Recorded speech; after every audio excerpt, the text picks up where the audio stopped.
Assalomu alaykum, hurmatli televizor ko'rguvchilar. Yaxshimsizlar? Dunyo Uyg'ur qurultiyi to'r televiziyasining kunlik xabarlar programmasiga xush keldinglar. Men Iftixor Abdurshid. Juma kuningizga muborak bo'lsin. Hurmatli ko'ruvchilar, tövəndə diqqətinizlər kunlik xabarlar proqramımızın təfsilatı bo'lsin. Dunyo Uyg'ur qurultiyi ijroiya komitetining raisi va Uyg'ur harakati tashkilotining qurg'uchi rahbari Ro'shan Abbos xonim yaqinda Amerika Arab munosabatlari konseyi tarafidan Washingtonga chaqirilgan yig'inga taklif bilan qatnashish jarayonida Saudiya Arabistonining sobiq bexatarlik vaziri Shahzoda Turkiy Ali Faysal, Podshoh Faysal tadqiqot va islom tadqiqot markazining bosh direktori doktor Abdullah Ali Robiya, Misr parlamentining muavin raisi Muhammad Abu Al-Nayn qatorliqlarni o'z ichiga olgan arab dunyosining yuqori darajalik arboblari bilan ayrim holda uchrashish va suhbat ilib berib, ularga Uyg'urlarning navbatdagi vaziyati, Uyg'ur masalasining xalqaro yangi yuzlanishi, Uyg'ur irqiy qirg'inchiligining Amerika boshchiligidagi 11 davlat tarafidan e'tirof qilinishi, Amerika tarafidan Uyg'urlar haqida chiqarilgan qonunlar va uning ijro qilinish ahvoli qatorliq mazmunlarda qisqacha ma'lumot va tushuncha berish fursatiga erishdi. Bu Dunyo Uyg'ur qurultiyi rahbarlarining tunji qatim arab dunyosining yuqori darajalik amaldorlari bilan bevosita uchrashishi bo'lib hisoblanadi.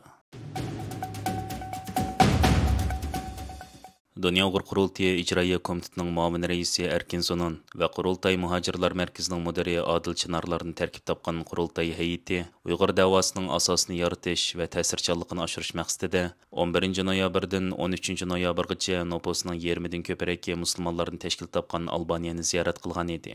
Erkin Zonon va Adil Chinar apandilar bu 3 kunlik ziyorat jarayonida fuqarolarning haq-huquqlari haqida mustaqil nazorat ilib boradigan Albaniya davlatlik oldin olish mexanizmi valisi Ahmed Prensi va uning yordamchilari, Albaniya Cumhuriyetçiler Partiyasining raisi va Albaniyaning sobiq davlat mudofaa ministri Fatmir Mediu, Amerikaning Albaniyadagi bosh elchisi Emilian Hintsen, Albaniya musulmonlar munbirining mas'ullari, Albaniya Al-Sar fondi jamiyatining mas'ullaridan bo'lib, ko'p sonli yuqori darajalik siyosiy arboblar va diplomatlar bilan uchrashib, Uyg'ur masalasi haqida keng doirada suhbat va muzokara ilib bordi.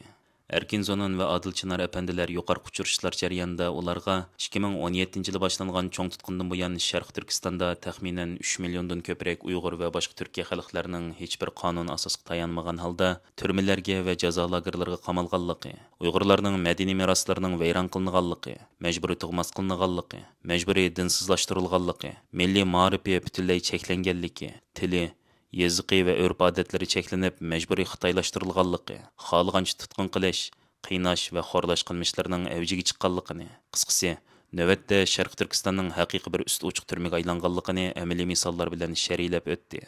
Va xalqaro jamoatchilikning shuncha kuchli noroziligiga qaramasdan mustabid Xitoy hokimiyatining irqiy qirg'inchilikni hozirma ham jiddiy davomlashtirayotganligini, hatto chegara halqagan bostirish siyosatini yo'l qo'yib, chet ellarda yashayotgan Uyg'urlarga ziyonkashlik qilayotganligini eskartib o'tdi.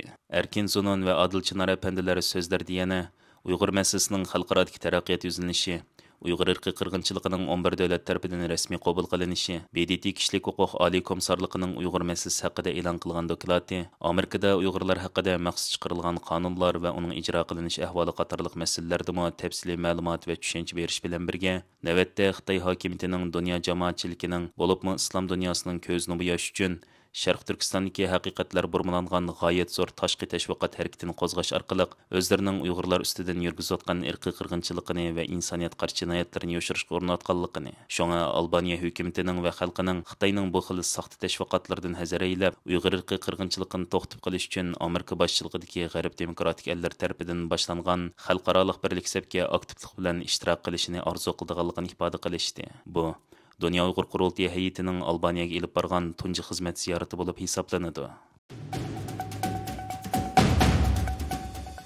Dunyoning har qaysi joylarida 1933-yil qurilgan Sharq Turkiston Islom Jumhuriyatining 91 yilligi va 1944-yil qurilgan Sharq Turkiston Jumhuriyatining 80 yilligi turli shakllarda xotirlanayotgan bir paytda Tayvan parlamenti Uyg'ur aloqa guruhi bilan Tayvan Sharq Turkiston jamiyatining tarixdagi 2 qatimliq Sharq Turkiston Jumhuriyatining xotir kuniga beg'ishlab e'lon qilgan maxsus qo'shin bayonoti kuzatuvchilarning va Tayvan har qaysi sohalarning alohida diqqatini qo'zg'adi. Mazkur bayonotda munolar ta'kidlangan. Sharq Turkiston qadimgi davrlardan buyon hech vaqt Xitoyning bir qismi bo'lgan emas. Buningdan 140 yil burun Manchung imperiyasining generali Zozongtang Sharq Turkistonga besib kirib 1 milliondan ortiq Uyg'urni qirg'in qilgandan keyin, ya'ni 1884-yili 11-ayning 19-kuni atalmish Xinjiang o'lkasini ta'sis qilgan. Xitoy Cumhuriyati qurilgan mezgillarda, ya'ni 1933 va 1944-yillari Sharq Turkistonda 2 qatim mustaqillik jakarlangan. Bu mustaqil davlatning ismi ayrim-ayrim holda Sharq Turkiston Islom Cumhuriyeti va Sharq Turkiston Cumhuriyetidir. Buningdan 80 yil ilgari, ya'ni 1944-yili 11-ayning 12 kuni qurilgan Sharq Turkiston Cumhuriyetida mukammal hukumat sistemasi, armiya, davlat tili va o'z oldiga pul birligi bor edi. Halbuki bu yosh jumhuriyat Xitoy Kompartiyasi bilan sobiq Sovet ittifoqining ishbirligi natijasida bir necha yildan keyin yo'qitildi. Bu jumhuriyatning rahbarlik yadrosimi 1949-yili 8-ayning oxiri atalmış aeroplan voqeasi bilan yo'q qilindi.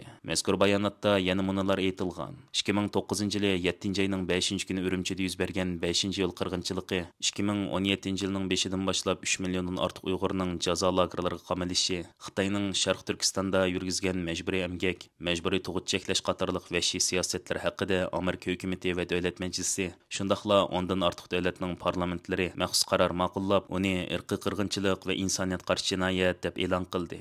2021-yili Londonda o'tkazilgan Uyg'ur sud kollegiyasi Xitoyning Sharq Turkistondagi razil qilmishlarining irqiy qirg'inchilik tashkil qildiganligini dalil isbotlar bilan hukm chiqardi. 2022-yili 8-ayning 31-kuni BDT kishilik huquq oliy komissarligi Sharq Turkiston to'g'risida maxsus doklad e'lon qilib, Xitoyning Uyg'urlarga yurgizayotgan yuqori besimliq bostirishlarning insoniyat qarshi jinoyat shakllantirish mumkinligini o'ttirib qo'ydi.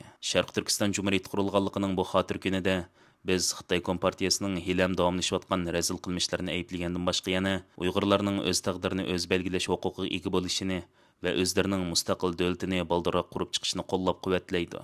Chunki faqat egilik huquqi bo'lgandila Ondan kishilik huquqni qo'g'dag'ili bo'ladi. Uyg'urlar shundilla kommunist Xitoyning changilidan qutulib, tarixdagi mustaqilligini asliga keltira oladi.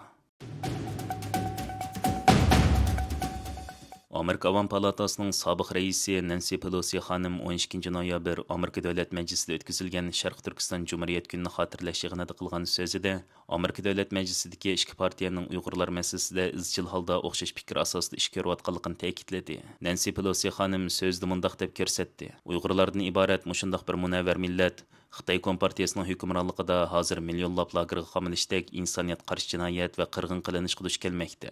Dal shundoq bo'lganlik uchun Bayden hukumati bu haqda ba'zi amaliy qadamlarni oldi.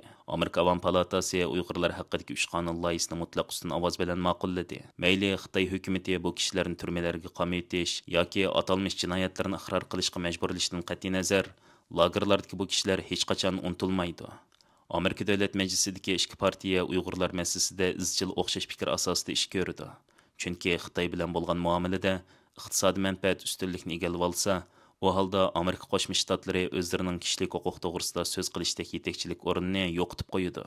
Nancy Pelosi xonimning aytishicha, Donald Trump prezident vaqtida 20 davlat boshliqlari yig'iniga qatnashish uchun Yaponiyaga borgan. Shi Jinpingning bu yig'inga qatnashadiganligini bildigan Nancy Pelosi xonim yig'indan avval Donald Trumpga Shi Jinping bilan ko'rishganda nurg'unlagan Uyg'urlarning lagerlarga qamilayotganligini tilga olsangiz degan. Atsi Shi Jinping bilan bo'lgan suhbatda Donald Trump Uyg'urlar masalasini shu tariqada o'ttirib qo'ygan.